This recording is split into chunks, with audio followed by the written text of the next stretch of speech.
আমরা অনেকে বলতে পারি না, সইতে পারি না।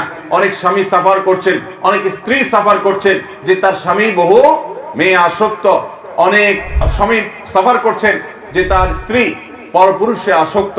ফেসবুকে এই মুহূর্তে বিভিন্ন সোশ্যাল মিডিয়াতে তারা অনেকের সাথে সম্পর্কযুক্ত হয়ে যাচ্ছেন। এই সবগুলো অন্যতম কারণ হলো যে আমরা বিবাহের মূল উদ্দেশ্যটা কি সেটাকে আমরা স্টাডি করতে পারি না, রপ্ত করতে পারি নাই। চরিত্রের হেফাজত করাই হলো বিয়ের উদ্দেশ্য।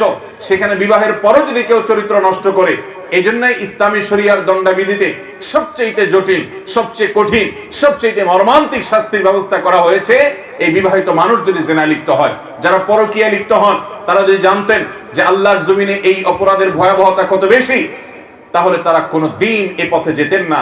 এবং তারা যদি জানতেন যে নবী করিম সাল্লাল্লাহু আলাইহি সাল্লাম প্রত্যেকটা পুরুষকে বলেছেন, তোমার স্ত্রী আল্লাহ রাব্বুল আলামিন তার মাঝে যা দিয়েছেন দুনিয়ার অন্য সমস্ত নারীদের মধ্যে তাই দেওয়া আছে, ভিন্ন কিছু নেই।